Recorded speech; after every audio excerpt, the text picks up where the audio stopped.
Hello everyone. आज हमारा पढ़ाने का जो चैप्टर है वो है हिग्स के द्वारा उपभोक्ता की बचत का विश्लेषण।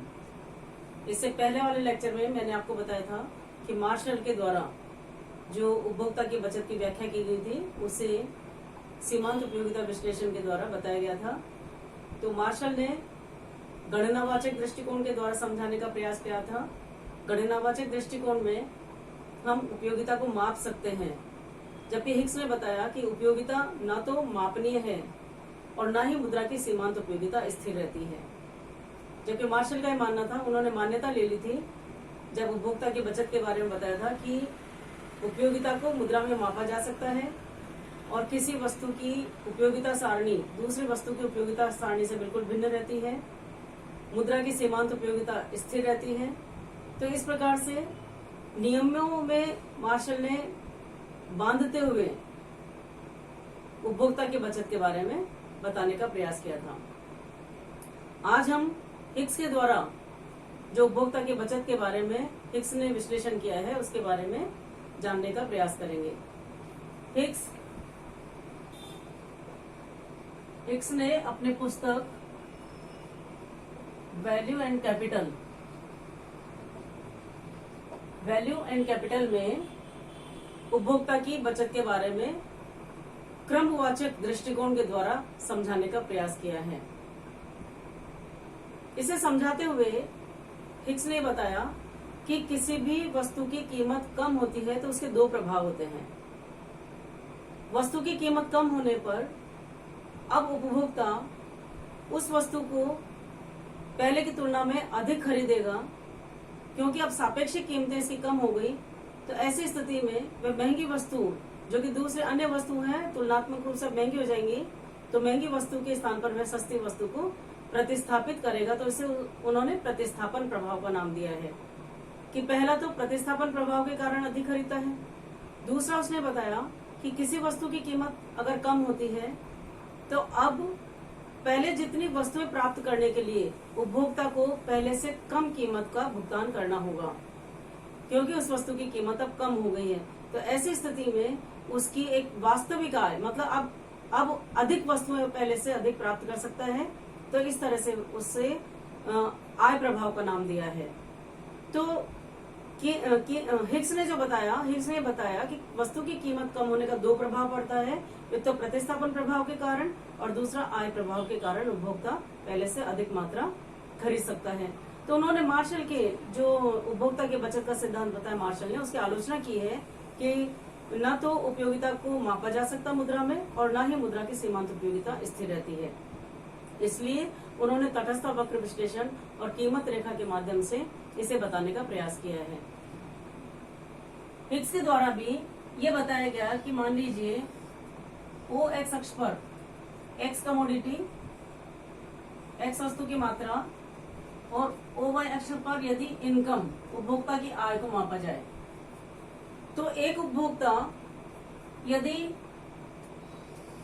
इस तटस्थ वक्र के ए बिंदु पर वह एक्स की ओ एक्स मात्रा लेना चाहता है, अभी उसे वस्तु की कीमत की जानकारी नहीं है, उसकी आय की जानकारी है। उसकी आय मान लीजिए ओ एम इतनी आय है, इतनी आय में वह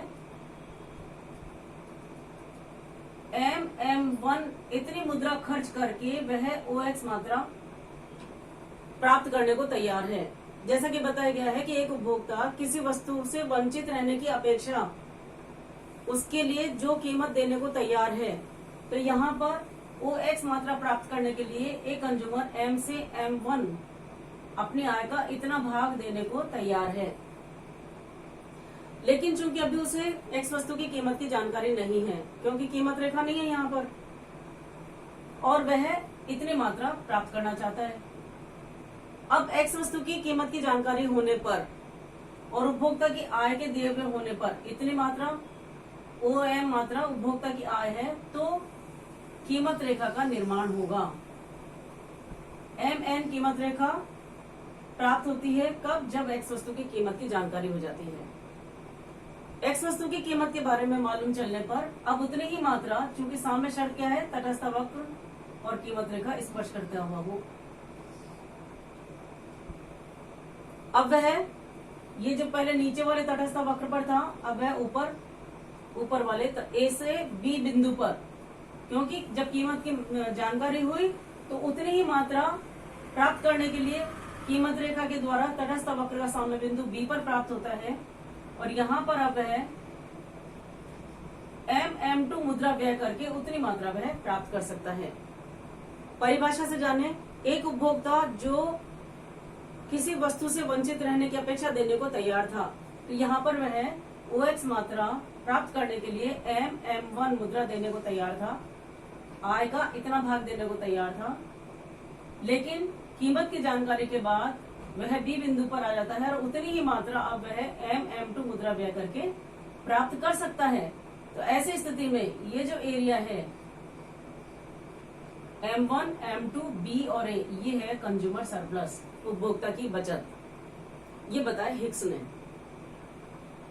हिक्स ने क्या बताया कि जो कीमत देने को तैयार है, इतनी मात्रा देने को तैयार है अपनी आय के लिए, अपनी आय की इस वस्तु के लिए, लेकिन वास्तव में वह देता है M से M2, तो ये मात्रा इतना चुकाता है, तो ये एरिया जो है उपभोक्ता की बचत है। जो देता है तथा जो देना चाहता है, इन दोनों का अंतर उपभोक्ता की बचत है।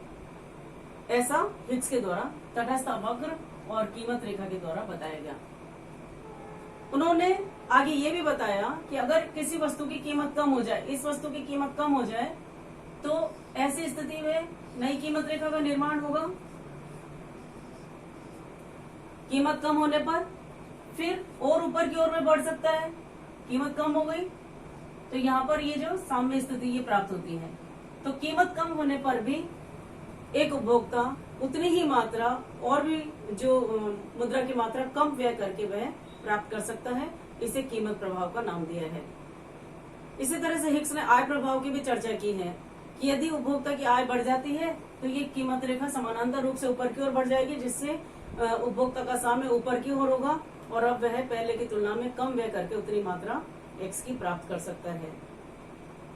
तो हिक्स ने कुल मुद्रा व्यय के द्वारा एक उपभोक्ता की बचत के बारे में उन्होंने बताने का प्रयास किया है। मार्शल और हिक्स दोनों ने उपभोक्ता की बचत के बारे में बताने का प्रयास किया है।